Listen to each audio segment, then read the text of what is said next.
ఛానల్ని లైక్ చేసి సబ్స్క్రైబ్ చేసుకోండి. అలాగే మీ విలువైన అభిప్రాయాన్ని కామెంట్ ద్వారా తెలపండి. Please subscribe and support my channel. Hi అండి, వెల్కమ్ టు అవర్ ఛానల్. నేను ఇప్పుడు చదివి వినిపించబోయే కథ బస్తీమే సవాల్ పార్ట్ 4.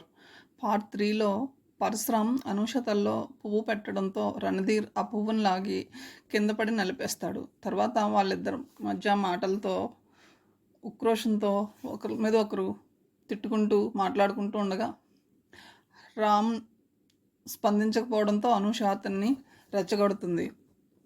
తర్వాత రణధీర్ని మర్యాదగా ఇక్కడి నుంచి వెళ్ళిపో అంటాడు. ఏడుసావు అంటూ ఈడ్చి అతని మొహం పైన కొడతాడు రణధీర్. ఆ దెబ్బకి పరశురామ్ కింద పడ్డాడు. అదే అదనుగా రణధీర్ మిత్రులు ముగ్గురు అతన్ని చుట్టుముట్టారు. ఏం జరుగుతుందో తెలియని అనూష నిర్ఘాంతపోతుంది. తను అనవసరంగా పరశురామ్ రెచ్చగొట్టానేమో అని దిగులు పడుతుంది. తర్వాయి భాగంలోనికి వెళ్దాం.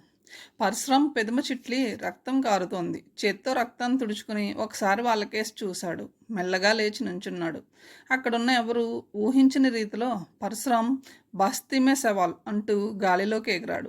ఒక ముష్టిఘాతం రణధీర్ మొహం పైన, మరో ముష్టిఘాతం ఇంకొకటి మెడపైన, 2 కాళ్ళతో మరో ఇద్దరిని ఒకేసారి కొట్టాడు. ఆ దెబ్బలకి కళ్ళు బైర్లు కమ్మాయి వాళ్ళకి. రణధీర్ని జుట్టు పట్టుకుని పైకి లేపి గెడ్డం కింద కొట్టాడు. ఆ దెబ్బకు 5 గజాల దూరంలో పడ్డాడు రణధీర్. మిగిలిన ముగ్గురు అతని దాటికి తట్టుకోలేక అక్కడి నుంచి పరుగు తీశారు.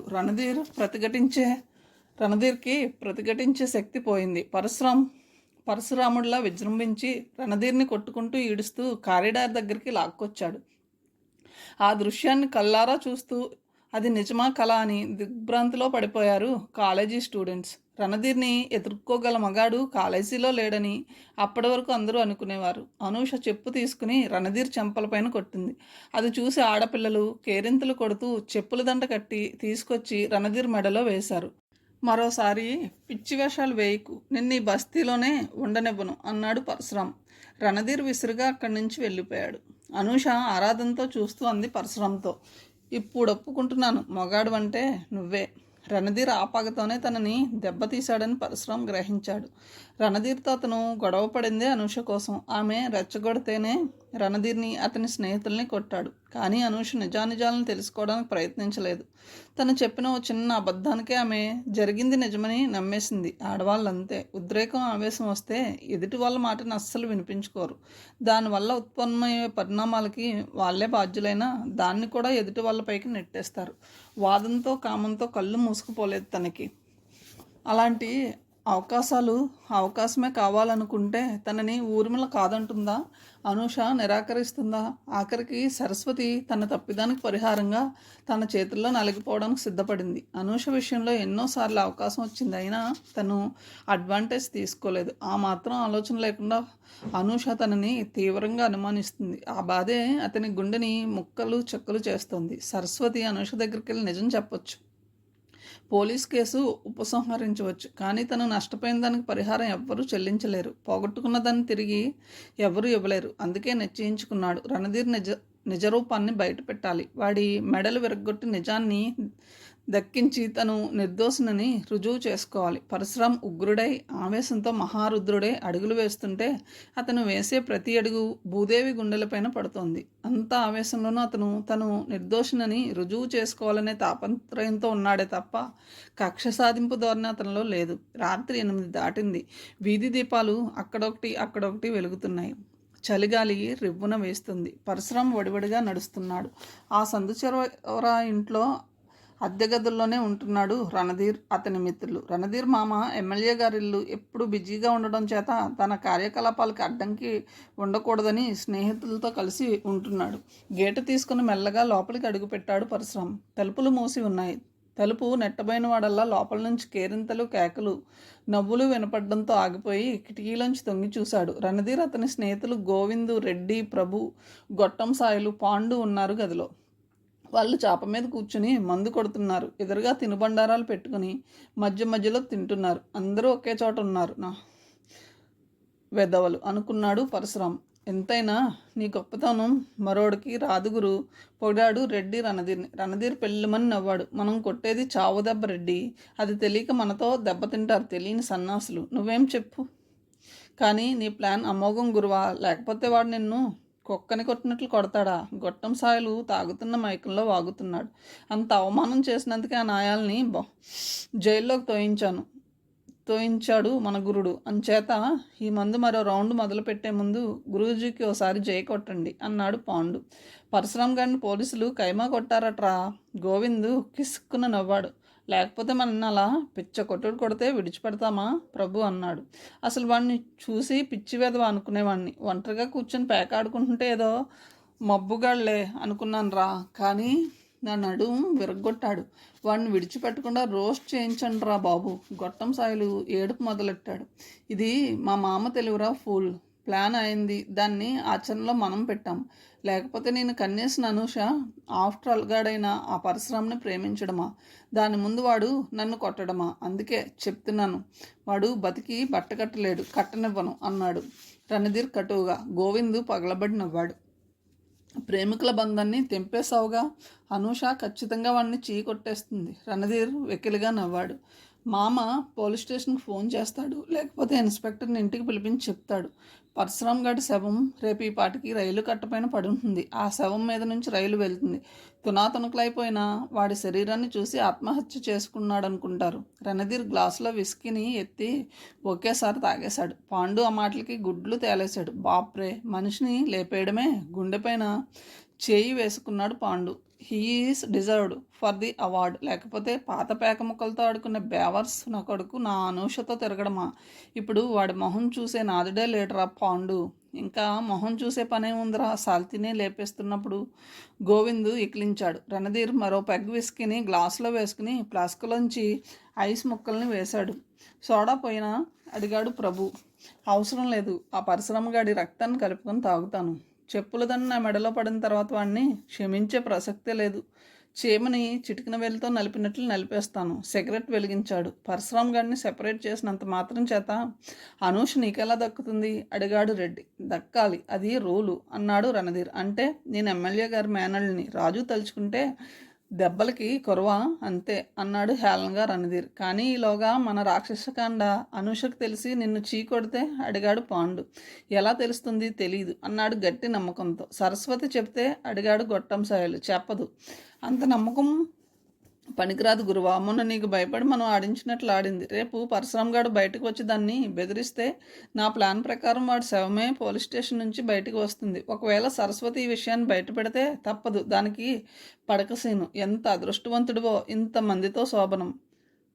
ఈల వేశాడు గోవిందు. వాళ్ళ మాటలను వింటున్న పరశురాం రుద్రుడైపోయాడు. రణధీర్ కుట్ర వెనుక ఎంత భయంకర నిజం దాగి ఉందో తెలుసుకున్న పరశురాం తనని తాను సంభాళించుకోలేకపోయాడు. అంతే, అతను ఆ క్షణంలో పరిసరాలను సైతం మర్చిపోయాడు. తను ఏం చేస్తున్నది గ్రహించే విచక్షణ జ్ఞానాన్ని పక్కకి నెట్టివేశాడు. సింహంలా గర్జిస్తూ ఎగిరి తలుపు పైన కాలితో ఒకే ఒక తన్ను తన్నాడు. తలుపు విరిగి కింద పడింది. జరిగిందేమిటో అర్థం కాక ఉలిక్కిపడి చూశారు రణధీర్ బృందం.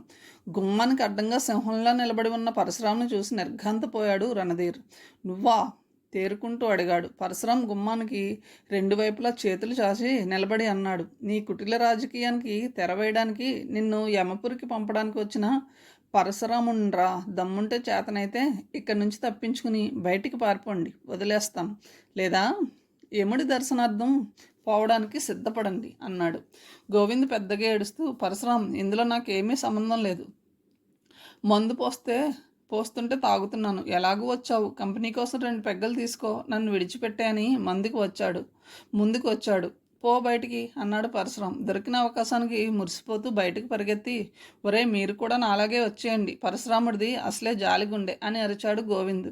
రణధీర్ పక్కకి వచ్చి నుంచున్నాడు. పాండు, రెడ్డి, గొట్టం సాయిలు, ప్రభు. ఎక్కువ మాట్లాడుతున్నావు, నీకు ఇంకా బుద్ధి వచ్చినట్లేదు. పోలీస్ స్టేషన్ నుంచి పారిపోయి వచ్చావా అడిగాడు రణధీర్. లేదురా, చట్టరీత్యానే బయటికి వచ్చాను. ధర్మబద్ధంగానే నిన్ను శిక్షించబోతున్నాను. మీ బాబుల్ని తాతల్ని ఒకసారి గుర్తు చేసుకోండి అని అంటూనే సుడిగాల్లో పైకి లేచి ఒక మిసైల్ ఢీ కొట్టినట్టు రణధీర్ ఛాతిపైన కాళ్లతో తన్నాడు. ఊహించిన పరిణామానికి మొదలు నరికిన చెట్టులా వెనక్కి విరుచుకుపడిపోయాడు రణధీర్. అతను లేచేలోగా చిన్న బల్లని ఎత్తి మిగిలిన వాళ్ళపైన విసిరాడు. చేతికి దొరికిన పాండుని, గొట్టం సాయల్ని జుట్టు పట్టుకుని ఒకరి తలని మరొకరి తలతో కొట్టడం మొదలుపెట్టాడు. వాళ్ళు అరుస్తున్నారు. వాళ్ళ ముక్కుల్లోంచి నోట్లోంచి రక్తం వస్తుంది. పైకి లేవబోతున్న రణధీర్ పైకి చెంగున ఎగిరాడు పరశురాం. అతని దవడల క్రింద చేతులు వేసి తలని వెనక్కి విరిచేశాడు. ఫట్మని శబ్దం. కీచుగా అరిచాడు రణధీర్. పైకి లేవనెత్తి మోకాలతో కుమ్మేస్తూ పిడికలతో మొహం పైన కడుపులో గుద్దుతుంటే రణధీర్ చావు కేకలు పెడుతున్నాడు. రణధీర్ని 2 చేతులతో ఎత్తి గిరగిరా తిప్పి గుమ్మంలోంచి బయటికి విసిరేశాడు పరశురాం. బయట వరండా మెట్లపైన పడుతూ భయంకరంగా ఆర్తనాదం చేశాడు పరశురాం. రక్తం మడుగులో పడున్నాడు రణధీర్. హత్య హత్య అరిచాడు ప్రభు. గురుడు చచ్చిపోయాడు. కీచుగా అరిచాడు రెడ్డి. పరశురాం ఆవేశం తగ్గింది. రక్తపు మడుగులో రణధీర్ని చూశాడు. అతని స్నేహితులు అరుస్తున్నారు. ఆవేశంలో తను రణధీర్ని చంపేసినట్లు గ్రహించాడు పరశురాం. హత్యా నేరంలో ఇరుక్కున్నాడు. ఆలస్యం చేయకూడదు. చేస్తే జరిగేదేమిటో అతనికి తెలుసు. పారిపోవాలి. పోలీసులు రాకముందే అక్కడి నుంచి తప్పించుకోవాలి. అప్పటి వరకు ఉన్న ధైర్యం స్థానంలో పిరికితనం, భయం చోటు చేసుకున్నాయి. రణధీర్ స్నేహ బృందం తనని పట్టుకునే ప్రయత్నం ఏదీ చేయకుండా అరుస్తున్నారు. అలాంటి సాహసం వాళ్ళు చేయరని కూడా పరశురాంకి తెలుసు. కానీ జనం వస్తే రెడ్డి ప్రభు పెడుతున్న కేకలకు జనం రాకపోగా ఇళ్లలో లైట్లు ఆరిపోతున్నాయి. తలుపులు మూతలు పడుతున్నాయి. అంతే. క్షణం ఆలస్యం చేయలేదు పరశురాం. అక్కడి నుంచి మైదానంలోంచి రైలు కట్ట వైపు పరుగు తీశాడు. వెనక ఎవరో తనని తరుముకొస్తున్నారన్న భ్రాంతిలోనే అతను పరిగెడుతున్నాడు. ఒక నేరం చేసే వరకు ఉండే ధైర్యం అది చేశాక ఉండదనే నిజం పరశురాంను చూస్తేనే తెలుస్తుంది. అటుగా వస్తున్న రైలు వెంట పరిగెత్తి రైలు ఎక్కేశాడు పరశురాం. అయినా అతని గుండె దడ తగ్గలేదు. పోలీసులు తనని వెంటాడతారు, పట్టుకుంటారు, ఉరిశిక్ష పడుతుంది. కంపార్ట్మెంట్ తలుపు దగ్గర నుంచుని క్షణం పాటు కళ్ళు మూసుకున్నాడు. అతని కళ్ళ నుంచి 2 కన్నీటి బొట్లు జారాయి. ఇప్పుడు తను అందరికీ పూర్తిగా దూరం అయిపోయాడు. పార్కులోంచి సిగరెట్ కాలుస్తూ బయటికి వస్తూ వెర్రిగా నవ్వుకున్నాడు పరశురాం. తన పైన కక్ష సాధింపు చర్య భాగంగానే సరస్వతిని అస్త్రంగా వాడుకున్నాడు రణధీర్. ఇది రణధీర్ కుట్రని అనూష తెలుసుకోలేకపోయింది. అసలు అతనితో విరోధం తెచ్చుకున్నదే ఆమె గురించి. ఆ మాత్రం ఆలోచించలేకపోయిందా? పైగా తన నిర్దోషిత్వాన్ని నిరూపించుకోవడానికి చేసిన ప్రయత్నాన్ని సున్నితంగా తిరస్కరించింది. ఆడవాళ్ళు ఇంతే. ఆడది ఎంత తెలివైందైనా కూడా తన వాడు అనుకున్న వ్యక్తి ఏదైనా పొరపాటు, అది మరో ఆడదానితో చేశాడని నమ్మితే కట్టలు తెంచుకున్న ఆవేశంతో మాట కూడా వినదు. అదే ఆడవాళ్ళ దౌర్భాగ్యం. సరస్వతి ద్వారా అనూషకి పాటికి నిజం తెలిసే ఉంటుంది. సరస్వతిని తను క్షమించి విడిచిపెట్టాడు. కానీ అనూష ఆమెని కొట్టినా ఆశ్చర్యపోనవసరం లేదు. రణధీర్ని తను చంపేసిన విషయం తెలిసి సరస్వతి నోరు విప్పకపోవచ్చు. ఈ గొడవలో తను ఇరుక్కుంటాడని భయపడవచ్చు. ఏం జరిగినా ఆశ్చర్యపోనవసరం లేదు. అనూష వల్ల డాడీకి ట్రాన్స్ఫర్ అవడం వల్ల కూడా ఆమె ఊరు విడిచి ఉంటే నిజం తెలుసుకునే అవకాశం లేకపోవచ్చు. ఒక మనిషి ఇచ్చిన రిపోర్టు పైన ఆధారపడి తనని క్రూరంగా హింసించారు పోలీసులు. దర్యాప్తు చేసి నిజానిజాలు తెలుసుకోకుండా అన్యాయంగా తనని కొట్టారు. చట్టం పైన అతనికి నమ్మకం, గౌరవం పూర్తిగా పోయాయి. తన లాంటి వాడికి న్యాయం జరుగుతుందన్న నమ్మకం కూడా అతనిలో పూర్తిగా నశించింది. అసలు రణధీర్ బతుకున్నాడో లేదో తెలియడం లేదు. రణధీర్ని తను హత్య చేశానని అతను భయపడుతున్నాడు. తను మనిషిని చంపే అనుమానమే భయం నీడలా అతన్ని వెంటాడుతుంది. కానీ ఏ పేపర్లోనూ ఆ హత్య గురించి ప్రచురించలేదు. హత్య జరిగితే కనీసం ఏదో ఒక పేపర్లో వేస్తారు. ఇన్నాళ్ళు పోలీసులకు భయపడుతూ వచ్చాడు. పోలీసులు కూడా తన కోసం వెతుకుతున్న జాడలేదు. అంటే రణధీర్ చనిపోలేదు, బ్రతికే ఉండాలి. కానీ అతనికి తగిలిన గాయం, రక్తం అడుగులో పడి ఉన్న తీరు చూస్తే అతను బ్రతకడానికి వీల్లేదు. అసలు విషయం తెలుసుకుంటే కాస్త ఊపిరి పీల్చుకోవచ్చు. కేరా ఫుట్పాత్ అయిపోయిన తను ఏ అడ్రస్ సంపాదించుకోవాలి? ప్రస్తుతం ఓ చిన్న ఉద్యోగం దొరికితే చాలు. చదువా పూర్తి కాలేదు. తనకు చిన్న గుమస్తా ఉద్యోగం కూడా రాదు. ఎలాంటి ఉద్యోగం తను చేయవలసి వస్తుందో ఊహించుకుని చిగురుటాగులా కంపించిపోయాడు పరశురాం. ఈ మహానగరంలో తనకు తెలిసిన గాడ్ ఫాదర్ ఎవ్వరూ లేరు. అండలేకపోతే కనీసం రిక్షా కూడా ఎవ్వరూ అద్దెకి ఇవ్వరు. ఈ రంపులోంచి బయటపడాలి. రాత్రి 10 అవుతుంది. ఆకలిగా ఉంది. కానీ అన్నం తినబుద్ధి కావడం లేదు. నోరంతా చేదుగా ఉంది. సిగరెట్లు కాల్చి టీ తాగి రాత్రికి సరిపెట్టుకోవాలి. రోడ్డుకి అవతల వైపున ఉన్న చిన్న ఇరానీ రెస్టారెంట్లోకి నడిచాడు. చాయ్ ఆర్డర్ ఇచ్చి సిగరెట్ వెలిగించాడు. నోరు చేదుగా మంటగా ఉన్న సిగరెట్లు మానడం లేదు పరశురాం.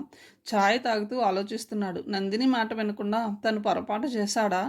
నీతి లేని సమాజంలో తనే పని చేస్తే తప్పేమిటి? ఆమె షరతులకు అంగీకరిస్తే తనకి పట్టుపరుపులు తప్పవు. జేబులోంచి పేక ముక్కలను తీసి ఓసారి షఫుల్ చేస్తూ రోడ్డు మీదకి నడిచాడు. ఎదురుగా మెకానిక్ షాప్లో అప్పటి వరకు పనిచేసిన ఓ 12 ఏళ్ల కుర్రాడు రోడ్డు మీదకి వస్తున్నాడు. ఓ వైపు నుంచి లారీ, మరోవైపు నుంచి కారు వస్తున్నాయి. ఆ కుర్రాడు తికమక పడిపోతూ రోడ్డుకి అడ్డంగా నిలబడిపోయాడు. ఎటు పోవాలో దిక్కు తోచని పరిస్థితిలో. కొన్ని క్షణాల్లో జరగబోయే ప్రమాదాన్ని పసిగట్టాడు పరశురాం. క్షణం ఆలస్యం చేయలేదు పరశురాం. పేక ముక్కల్ని జేబులోకి తోస్తూ రోడ్డు మీదకు సుడిగాల్లా దూసుకు వెళ్ళాడు.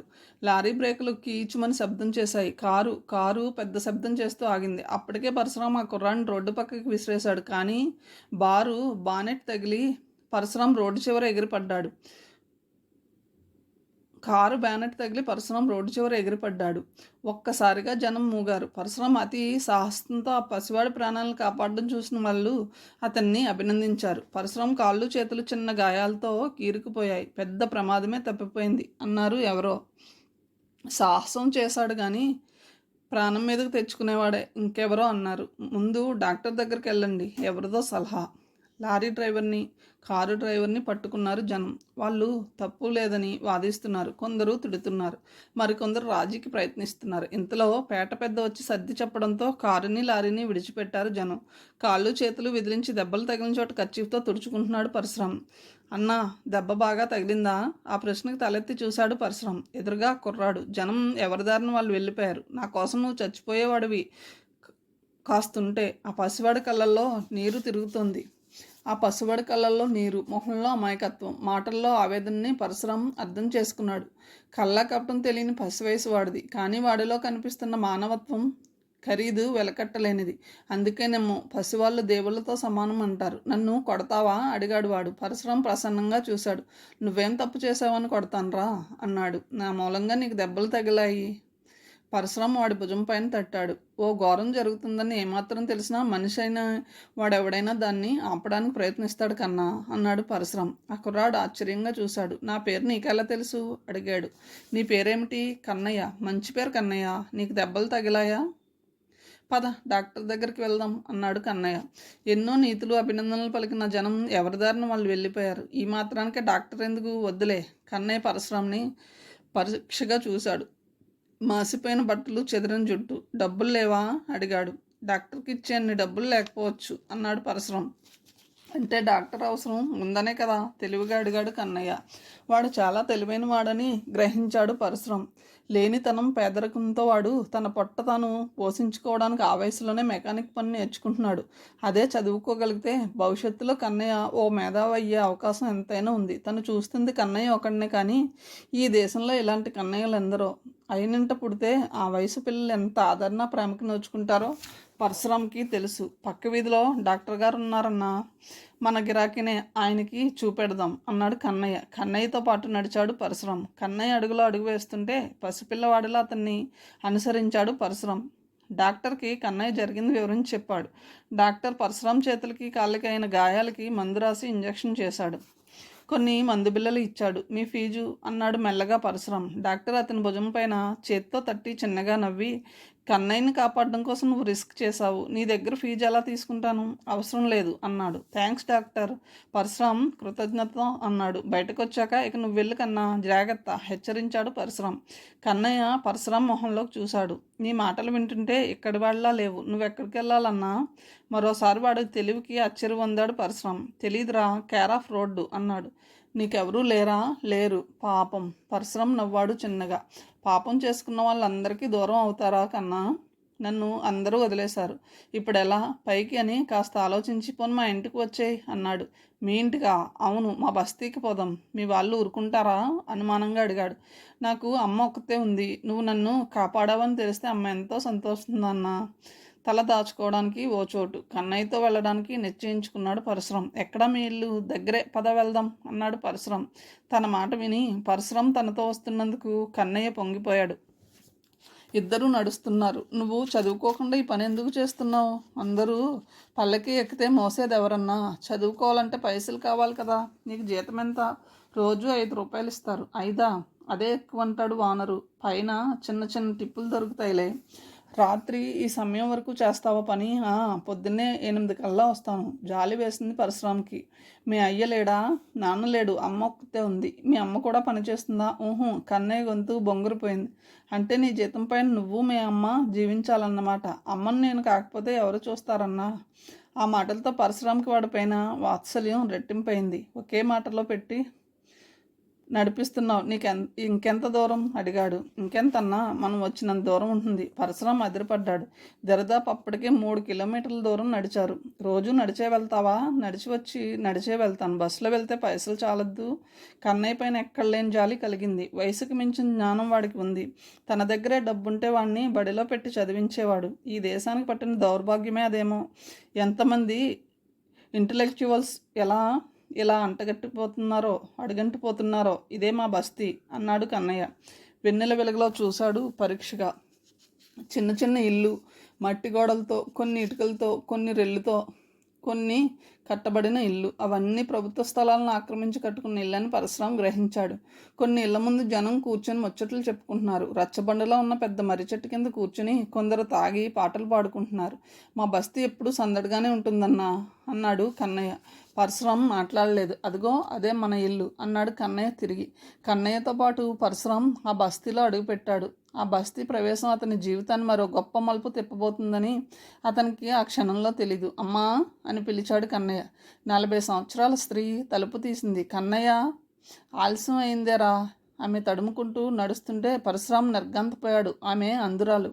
కన్నయ్య చెప్పిన మాటలు వినగానే ఆమె భయంతో వణికిపోయింది. బాబు, దెబ్బలేం తగలలేదుగా? ఆందోళనతో అడిగింది. లేదమ్మా. కొడుకు ప్రాణాలతో బయటపడ్డాడన్న ఆనందంతో పుత్రభిక్ష పెట్టిన దేవుడిగా పరశురాముని భావించి 2 చేతులతో అతని చేతులను గట్టిగా పట్టుకుందామే. ఏ తల్లి కన్నబిడ్డవో బాబు. ఈ గుడ్డదాన్ని మరింత దిక్కులేని దాన్ని కాకుండా దేవుళ్ళా వచ్చి నా బిడ్డను కాపాడావు. చిన్నవాడివైనా నీకు చేతులు జోడిస్తున్నాను అంది కన్నయ్య తల్లి. అమ్మా అన్నాడు పరశురాం. ఆ పిలుపుకి ఆమె మరింత కదిలిపోయింది. అతని తలపైన చేత్తో ఆప్యాయంగా నిమిరింది. అమ్మా అన్నకెవరూ లేరట చెప్పాడు కన్నయ్య. అయ్యో అందామె. అందుకే అన్న ఇక నుంచి మనతోనే ఉండిపోతాడు. కొడుకు మాటలతో ఆ అందురాలి మొహంలో చిరు దరహాసం వెలిగింది. అంతకన్నా మనకేం కావాలనైనా? ఈ రోజు నుంచి నాకు 2 బిడ్డలు. పరశురాముని దగ్గరికి తీసుకుని నుదురుపైన ముద్దు పెట్టుకుంది కన్నయ్య తల్లి. వాళ్ళు చూపిస్తున్న ఆదరణకి, ఆప్యాయతకి పరశురాం గుండె కరిగిపోతుంది. మనుషుల్లో ఇంత మంచి వాళ్ళు ఉంటారా? ఒక చెక్క బల్లపైన మేల్టుపరిచాడు కన్నయ్య. నేను స్నానం చేసొస్తా. ఈలోగా కాస్త బడలిక తీర్చుకో, తర్వాత తిందామని. నువ్వు కూడా స్నానం చేస్తావా? ఒంటికి డాక్టరు మందులు రాశాడు కదా, వద్దులే అంటూ పాతతువ్వాలు భుజాన వేసుకుని ఇంట్లోంచి వీధిలో నల్ల దగ్గరికి పోయాడు. పరశురాం ఆ ఇంటిని పరీక్షగా చూశాడు. ఇటుకలతో కట్టి పైన రేకులు వేసిన ఇల్లది. ఇంట్లో సామాను కూడా ఎక్కువ ఏం లేదు. ఒక చెక్క బల్ల, పాత కుక్కి మంచం, మూలగా పొయ్యి, కొన్ని వంటగిన్నెలు, ఇత్తడి గ్లాసులు, 2 బాల్చీలు, బిందె ఉన్నాయి. గోడకి చిన్న అద్దం, దాని ముందర ట్రేలో దువ్వెన, చౌకబారు పౌడర్ డబ్బా ఉన్నాయి. ఆ ఇంటి పరిస్థితి అర్థమైంది పరశురాంకి. నా పేరు యాదమ్మ, గుడ్డిదాన్ని. నా బిడ్డ కన్నయ్య. ఈ ఇల్లు వాడు ఒక చిన్న షాప్లో పనిచేస్తున్నాడు. మా అన్న, వాడి బిడ్డ ఈ బస్తీలోనే ఉంటారు. అన్నకి మా ఆలన పాలన పట్టదు. తాగి పడుంటాడు. ఇది బాబు మా గురించి నీకు చెప్పదగిన విషయాలు. ఇప్పుడు నువ్వు చెప్పు, నీ పేరేమిటి? ఏం చేస్తుంటావు? పరశురాం నిశ్చితంగా ఆమె మొహంలోకి చూశాడు. అందురాలైనా తన గురించి తెలుసుకోవాలన్న ఆత్రం ఆమె మొహంలో స్పష్టంగా కనిపిస్తుంది. నా పేరు పరశురాం. రామ్ అని కొందరు పిలిచేవాళ్ళు. అలా పిలిచేవాళ్ళు నాకు దూరం అయిపోయారు. నేను ఈ ఊరికి కొత్త. నాకెవరూ లేరు ఈ నగరంలో. ఉద్యోగం ఏదైనా వెతుక్కోవాలి అన్నాడు. చదువుకున్నావా బాబు? అంత పెద్ద చదువు కాదమ్మా, కానీ బతికేందుకు సరిపోతుందేమో. ఆమె వెంటనే అంది. కన్నయ్యకి చెప్తాను, వాడే ఏదన్నా చూస్తాడు. ఆమె ఎంతో నమ్మకంగా చెబుతుంటే ఆశ్చర్యంగా చూశాడు పరశురాం. కన్నయ్య లాంటి పసివాడు తనకి బతుకు తెరువు కల్పించడం అనే మాట అతనికి విస్మయం కలిగింది.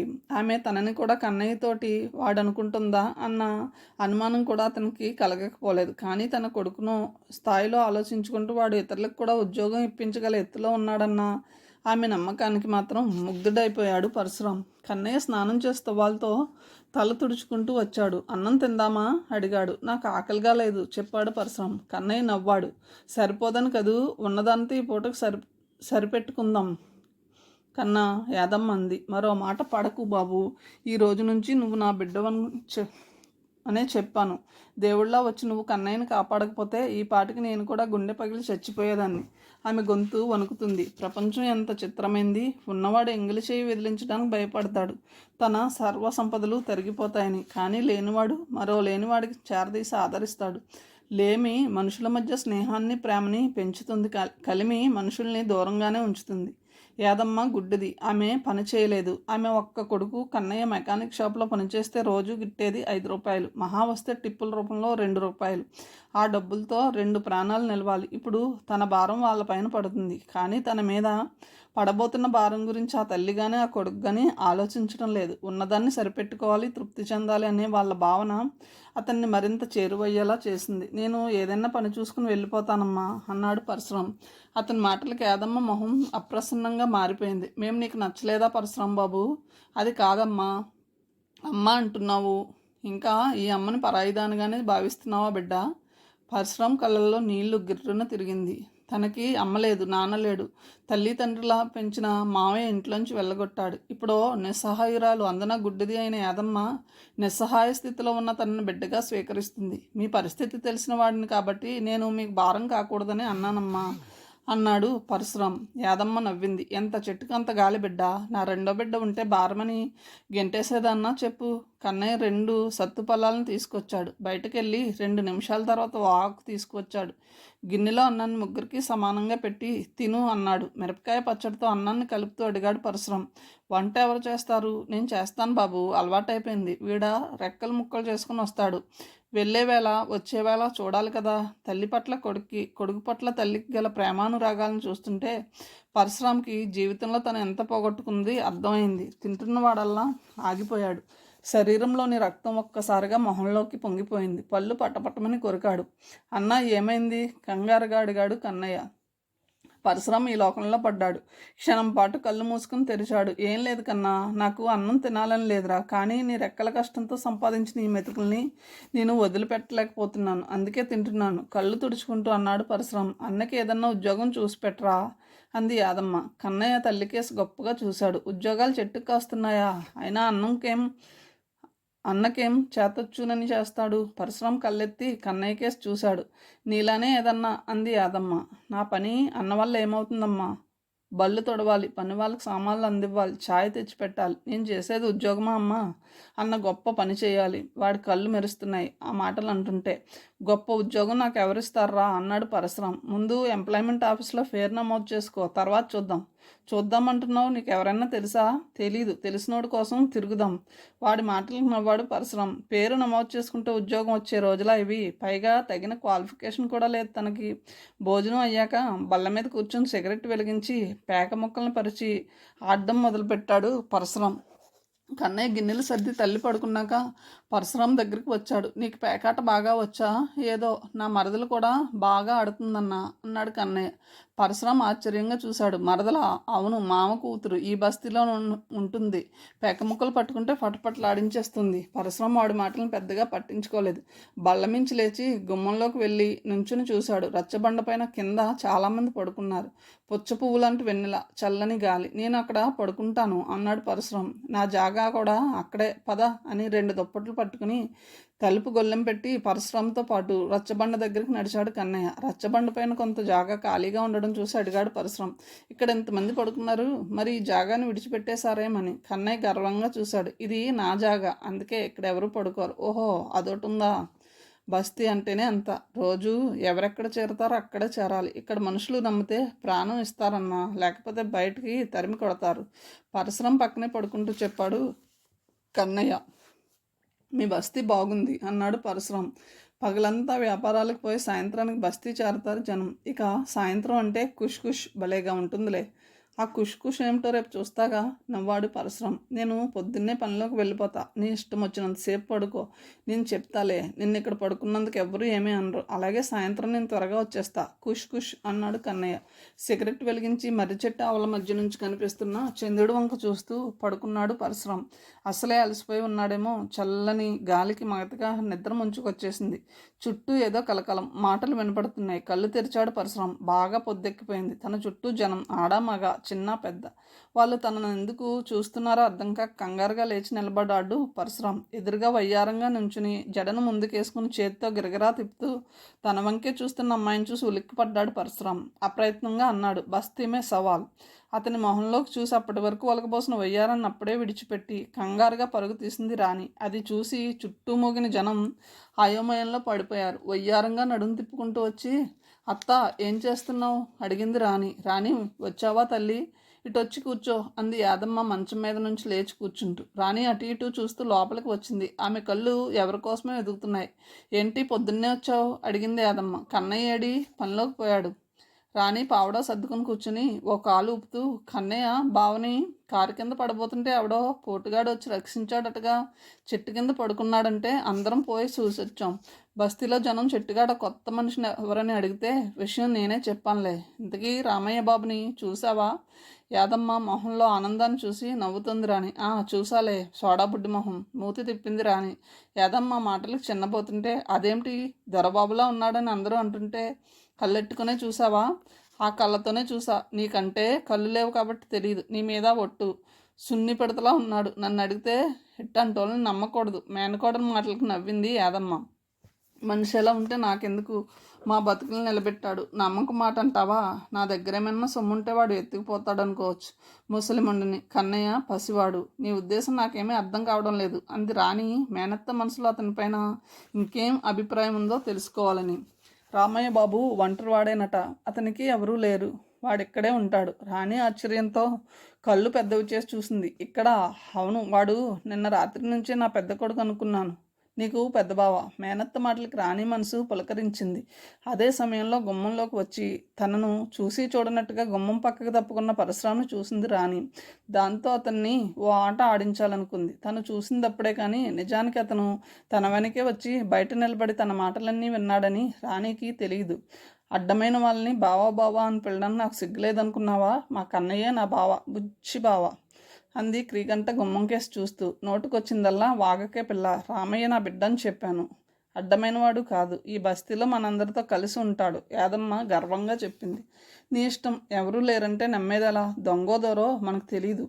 ఏ పోలీస్ స్టేషన్ నుంచో పారిపోయి వచ్చిన కేసే కావచ్చు. నువ్వు నోరు మూసుకోవే కోపంగా అంది యాదమ్మ. నాకెందుకులే మధ్య. నేను ఆ మనిషిని చూశాను. నువ్వు ఆడి మాటలే విన్నావు.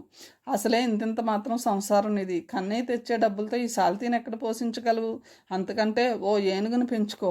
ఇల్లు బట్టలు అన్నీ తప్పుతాయి. మించిపోయింది లేదు. గంటేయ్ అంది రాణి. ఎందుకే అలా నోరు పారేసుకుంటావు? ఇంట్లోంచి పొమ్మంటే ఎక్కడికి పోతాడు? 4 రోజులు పోతే మన కన్నయ్య ఏదైనా ఉద్యోగం ఇప్పిస్తాడు. అది చేసుకుంటాడు అంది యాదమ్మ. ఇదిగో అత్త, నీకు ఇదే చెప్తున్నా. ఆ సున్ని పెడతగాన్ని వెంటేసుకుని ఇంద్రుడు చంద్రుడు అని పొగడకు. నా కొళ్ళు మండిపోతుంది.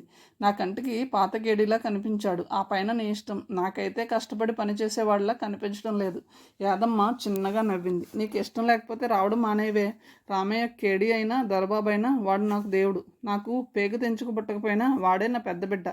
సరే పోయొస్తా అంది రాణి గుమ్మంకేసి అతను లోపలికి వస్తాడేమోనన్న ఆశతో చూస్తుంది. నాయనేం చేస్తున్నాడు అడిగింది యాదమ్మ. మొన్న తాగింది ఇప్పటికీ దిగలేదు అంది. నిన్న తాగలేదా ఆశ్చర్యంగా అడిగింది యాదమ్మ. రాణి అదోలా నవ్వి అంది. నేను చెప్పింది మొన్న తాగింది దిగలేదని. అంటే నిన్న తాగలేదని కాదు. ఆడిక బాగుపడ్డు అంది యాదమ్మ దిగులుగా. రాణి చేతి గాజులు కేసి చూసుకుంటూ లేచి నించుంది. ఆడపిల్లవైనా మగపిల్లాళ్ళ తండ్రిని ఆదుకుంటున్నావు. ఆడికి బుద్ధి ఎలా వస్తుందో కోపంతో అంది యాదమ్మ. పోన్లే అత్త, ఇలా అనుకున్న లాభం ఏముంది? నువ్వు ఇంటి దానివై వెళ్ళిపోతే ఏం చేస్తాడో.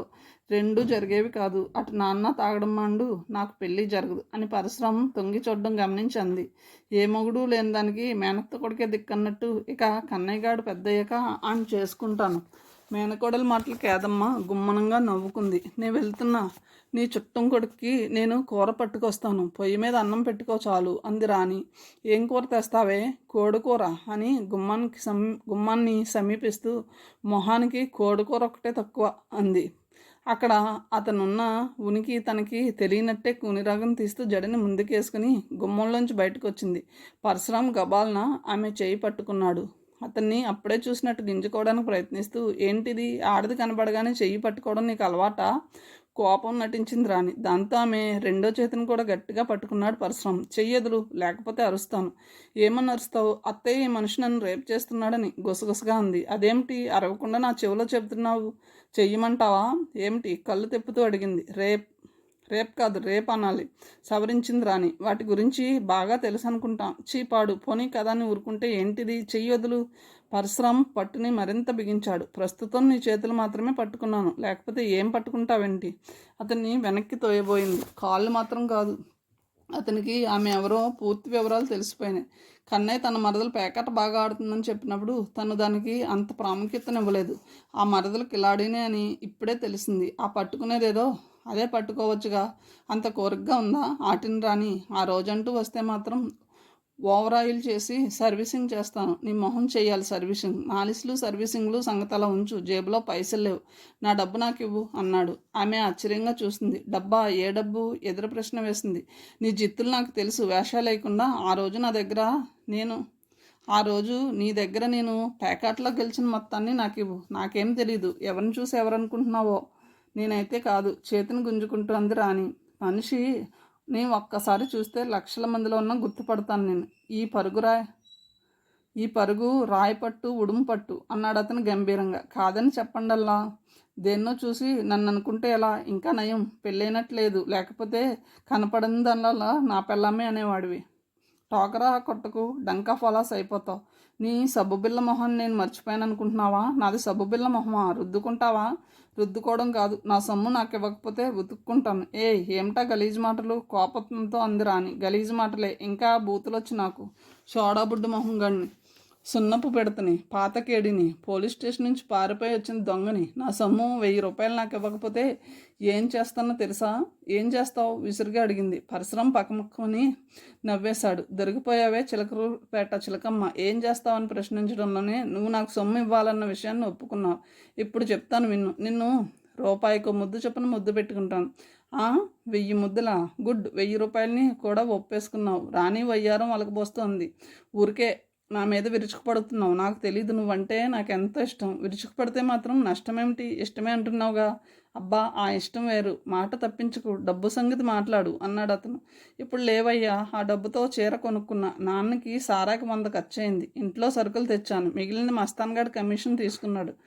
ఇంకెక్కడుందయ్యా సొమ్ము? పరశురాం ఆమెను గుచ్చి చూస్తున్నాడు. నీ ఒళ్ళంతా సొమ్మే, ఎక్కడుందయ్యా సొమ్ము? ఇవి గిల్ట్ గాజులు. అతను నవ్వాడు.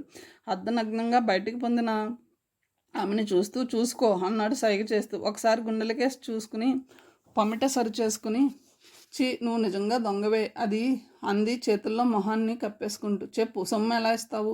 వాయిదా పద్ధతిలో. అయితే మొదటి ఇన్స్టాల్మెంట్ తీసుకోనా అడిగాడు. నా దగ్గర ఏం లేదుగా ఇప్పుడు, అంతా నీ దగ్గరే ఉంది, ఉంటే తీసుకో.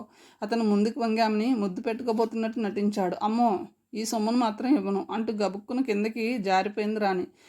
నువ్వు దానివైనా నా సొమ్ము నాకు ఇచ్చే వరకు నీ సొమ్ముని దోపిడీ చేయడానికే చూస్తుంటాను అన్నాడు పరశురాం. నీ కోసం కోడికూర తెస్తున్నాను, అది తిని పడుకోవడం కాదు. రాత్రికి చెట్టు కింద పడుకుంటావుగా, బస్తీమే సవాల్, అప్పుడు చూద్దు గాని నా తడాక అని రాణి తుర్రుపెట్టేలా పరుగు తీసింది. పరశురాం నవ్వుకుంటూ లోపలికి నడిచాడు. నా మరదలను చూసావంటగా అడిగాడు కన్నయ్య. చూశాను. కుష్ ఎలా ఉంది మళ్ళీ అడిగాడు. నీ మరదలంటే ఏ చీముడు ముక్కు పిల్ల అనుకున్నాను. ఒట్టి కేడిలా ఉంది. నిజమే అన్నా, ఒట్టి రౌడీ మేళం, పోకిరి వెదలను నెంటేసుకుని 3 మొక్కలాట ఆడుతుంది. జనాన్ని మోసం చేసి డబ్బు కొట్టేస్తుందట. కొడుకు మాటలు విని యాదమ్మ అంది. ఎందుకురా దాన్ని అలా ఆడిపోసుకుంటున్నావు? నా బంగారు తల్లి రాణి. అది బంగారు తెల్ల నయం, అది రోడ్డు మీద నుంచుని తొడకొడితే మొగాళ్ళు కూడా పారిపోతారే. రౌడీ రాణి చెప్పాడు కన్నయ్య. ఆడపిల్ల అది తొడకొట్టడం ఏమిట్రా? ఏదమ్మ మందలింపుగా ఉంది. అది కొట్టేదే తొడ, చేసేది సవాల్ అన్నాడు కన్నయ్య. దాన్ని రాణి అడుగుతాను అంది. బాగా అడుగు కన్నయ్య అన్నాడు. వయసు వచ్చిందన్న జ్ఞానం కూడా లేదు, ఇంకా చిన్నపిల్లని అనుకుంటుంది. అయినా ఏమిటో దాని కర్మ, తల్లి లేని పిల్ల. దాని బాబు తాగి తొంగుంటాడు, అన్ని పోషించాలి, ఇది బతకాలి. మరేం చేస్తుందిరా? నాలా ఏదన్నా పని చేసుకోవాలి, అంతేగాని రోడ్డు మీద అడ్డమైన తిరుగుళ్ళు ఆటలు. నా పరశురాంకి కన్నయ్య నచ్చాడు.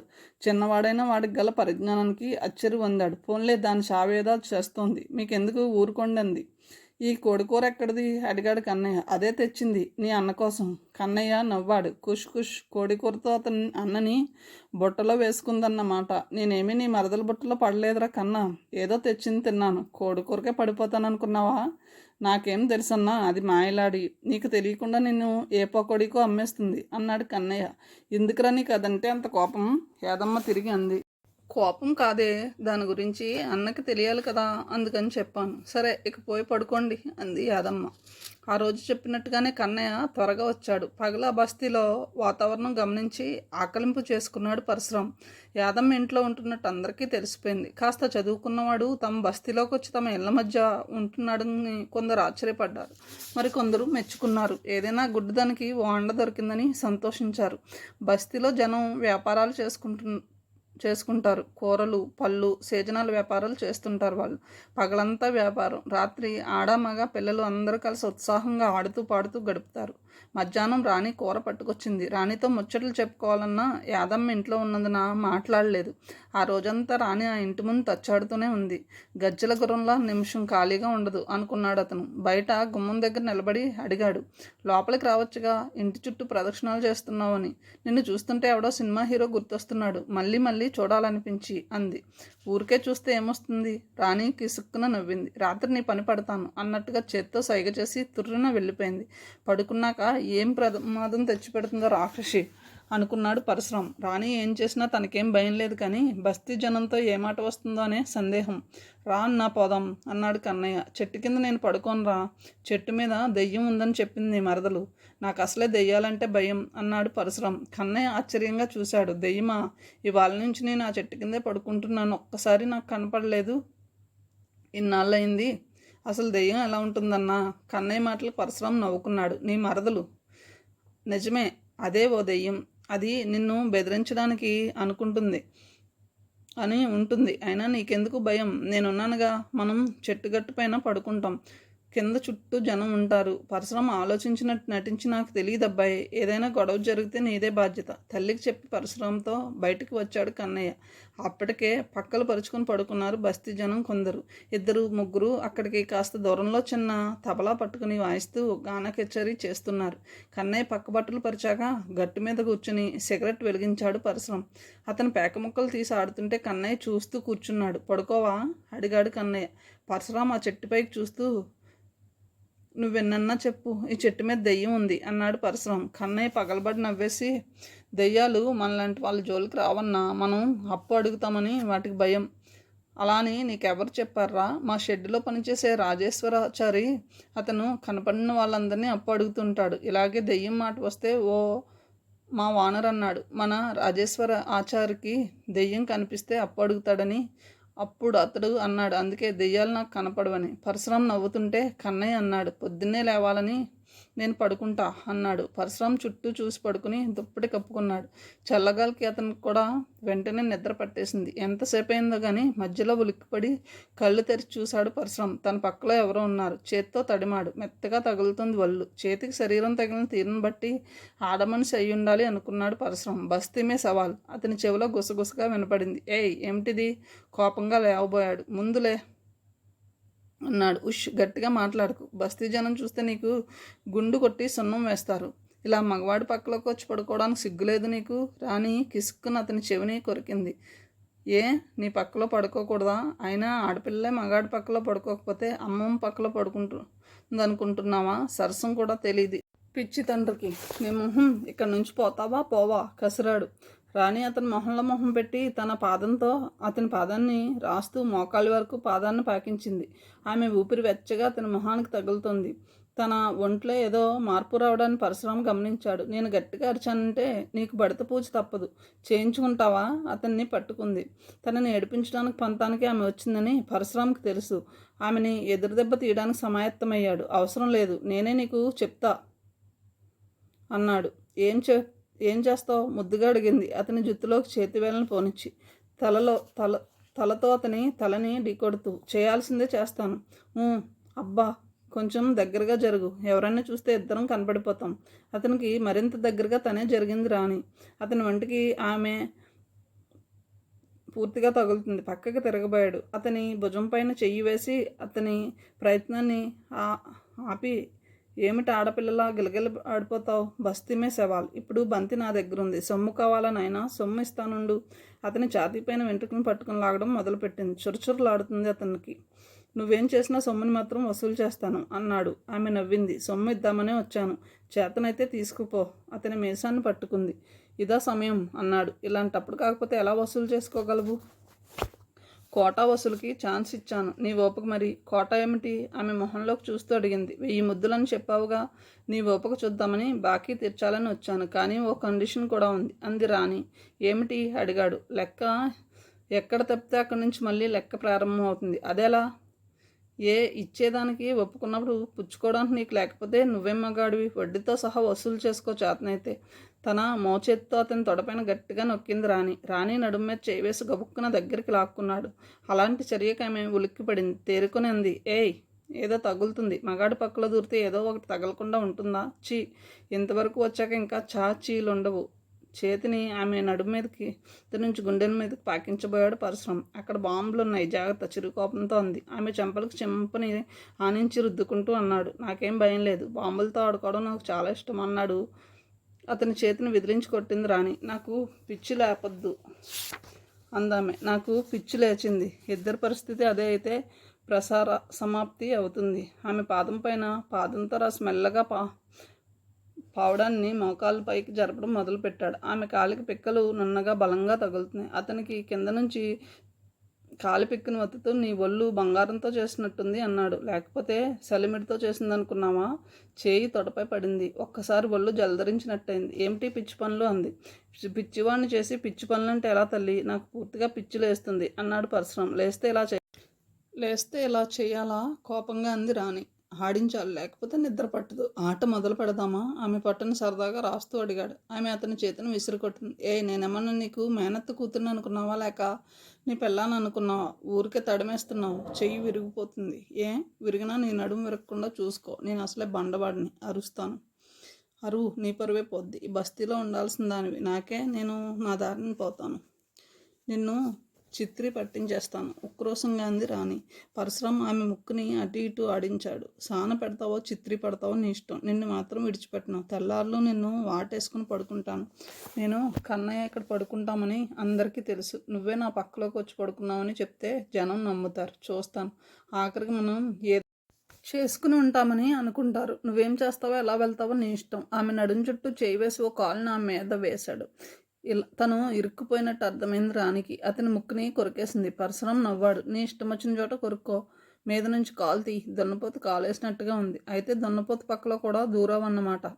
నీ పళ్ళు పీకేస్తాను కసిగా అంది రాణి. ఇందాకటి నుంచి నా ఛాతీ పైన వెంట్రుకల్ని మీసాలను పట్టి పీకావు. పీక్కోగలిగితే పీక్కో. ఇంకొంచెం దగ్గరగా వచ్చాడు ఆమెకు. ఉడుము పట్టులా ఉంది అతని పట్టు. నన్ను వదిలేవా అడిగింది బుజ్జగించుతున్నట్లుగా. నోటి దగ్గర పెగ్గని పక్కలోకి వచ్చిన ఆడదాన్ని విడిచిపెట్టొద్దని నా గురువుగారు చెప్పారు అంటూ ఆమెను గుండెకి అదుముకుంటూ దుప్పటిని సరిచేశాడు. తెల్లార్లు ఈ పరతం తప్పదా? తప్పదు. నాకేం తగలకూడదు. కలిసి పడుకున్నాక తప్పదు. అమ్మా, ఎవరైనా చూస్తారు. దుప్పటి సరిగ్గా కప్పు. తన మీదకు దుప్పటిని గుంజుకుంది రాణి. పరశురాం నవ్వుకున్నాడు. చేతుల్ని ఆమె పైన వేసి రాస్తూ ఎలా ఉంది నా దెబ్బ అడిగాడు. కోడికూర పెట్టి తెచ్చుకున్నాను నిష్ఠూరంగా అంది రాణి. నేను అడిగింది నా దెబ్బ గురించి. అతని కళ్ళల్లో కళ్ళు పెట్టి చూసింది రాణి. అతను నవ్వుతూ చూస్తున్నాడు. చటుక్కున అతని పెదవులను అందుకుని కొరికేసింది రాణి. అబ్బా, ఇదెలా ఉంది అడిగింది. పరశురామ ఆమె పావడాన్ని పైకి జరిపేసి తడపైన చేయి వేసి వత్తాడు. అప్పుడు తేరుకుందామె. అతని చేతిని కప్పుకుని పట్టుకుని అలాంటివి చేయకూడదు పాపం అంది. ఎవరు చెప్పారు పాపమని? పుణ్యనదుల్లో స్నానం చేస్తే పుణ్యం వస్తుంది. అంటే నేనేమన్నా గంగానదిలా ఉన్నానా? అతను తన తలతో ఢీకొట్టాడు ఆమె నుదురును. నువ్వింకా పిల్లకాలవ్వే, ఇక నేను పెడతానబ్బా అంది రాణి. అతని గడ్డాన్ని పుచ్చుకుని బ్రతిమాలుతూ. వీల్లేదు. తెల్లారేలోగా నాకు ఊళ్ళ నుంచి తప్పించుకుని వెళ్ళు. నువ్వు బాకీ సొమ్ముని వదిలేస్తాను, లేకపోతే రెట్టింపు సొమ్ము నాకు ఇవ్వాలి. బస్తీమే సవాల్ అన్నాడు పరశురాం. రాణి నవ్వుకుంది. కథను ఇంతటితో ముగిస్తున్నాను. తిరిగి తర్వాయి భావంతో కలుద్దాం. Thank you.